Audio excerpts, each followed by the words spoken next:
Welcome to 99 TV నేను Lakshmi. Hong Kong లో జరిగిన భయానక అగ్ని ప్రమాదం ప్రపంచాన్ని కలవరపరిచింది. వాంగ్పు కోర్టు అనే భవనాల సముదాయంలో సంభవించిన ఈ ఘటనలో 94 మందికి పైగా ప్రాణాలు కోల్పోయారు. ఇంకా 200 మందికి పైగా కనిపించకపోవడం పరిస్థితిని మరింత విషాదకరంగా మార్చింది.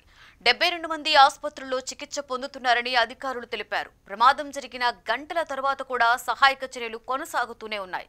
ఈ ప్రమాదంతో 4600 మందికి పైగా అక్కడ నివాసితుల ప్రాణాలు గాల్లో దీపాల్లా మారాయంటే ప్రమాద తీవ్రత ఏ స్థాయిలో ఉందో అర్థం చేసుకోవచ్చు. విచారకరం ఏంటంటే స్థానికులను కాపాడేందుకు వచ్చిన పలువురు కూడా అగ్నిమాపక సిబ్బంది సైతం ఈ ప్రమాదంలో ప్రాణాలను కోల్పోయారు. హాంకాంగ్ తైపో జిల్లాలోని వాంగ్పు కోర్టు అపార్ట్మెంట్ బ్లాక్ లో ఈ భారీ అగ్ని ప్రమాదం సంభవించింది.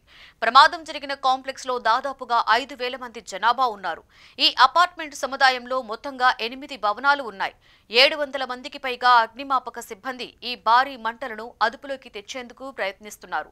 చాలా మంది భవనాలలో చిక్కుకుని ఉన్నారని భావిస్తున్నారు. అయితే ఎంతమంది ఉన్నారు అనే దానిపై అధికారిక ప్రకటన ఇంకా విడుదల కాలేదు. ఈ ఘటన కేవలం హాంకాంగ్ వరకే పరిమితం కాలేదు. హైదరాబాద్ లోని గేటెడ్ కమ్యూనిటీస్ లో, ముఖ్యంగా పెద్ద టవర్ అపార్ట్మెంట్స్ లో నివసించే ప్రజల్లో కూడా భయాందోళనను పెంచింది. తమ భద్రతపై నమ్మకంగా ఉండే ఆధునిక భావన సముదాయాల్లో కూడా ప్రమాదం సంభవించవచ్చన్న భావన భయం కలిగిస్తోంది. మనం ఇంత పెద్ద భవనాల్లో ఉంటున్నాం, ఏదైనా లోపం ఉంటే ఫలితం ఎంత భయంకరంగా ఉంటుందో ఈ ఘటన చూపించింది అని అనేక మంది భావిస్తున్నారు. హాంకాంగ్ లో అత్యాధునిక భవనాలు కూడా నిమిషాలలో అగ్నికి ఆహుతి కావడం హైదరాబాద్ నివాసితులలో సేఫ్టీపై ఉన్న నమ్మకాన్ని దెబ్బతీసింది. ఫైనాన్షియల్ డిస్ట్రిక్ట్, కోకాపేట, నార్సింగ్, తెల్లాపూర్, మియాపూర్ వంటి ప్రాంతాలలో నివాసితులు ఈ ఘటన గురించి పెద్ద ఎత్తున చర్చిస్తున్నారు.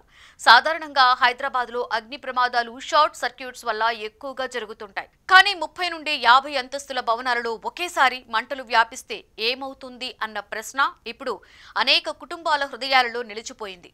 ఇలాంటి ఎత్తైన భవనాలలో ఫైర్ సేఫ్టీ ప్రమాణాలు ఎలా ఉన్నాయి? అత్యవసర పరిస్థితుల్లో రక్షణ చర్యలకు వీలు ఉండేలా నిర్మాణం జరిగిందా?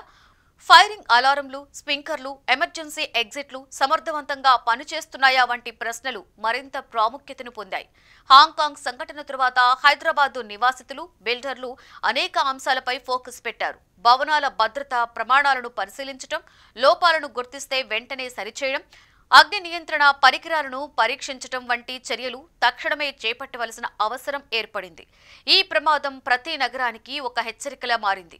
ఆధునిక నిర్మాణాలు ఎంత ఎత్తువైనా భద్రతా ప్రమాణాలు ఖచ్చితంగా పాటించకపోతే ప్రమాదం తప్పదన్న నిజాన్ని మళ్లీ గుర్తు చేసింది.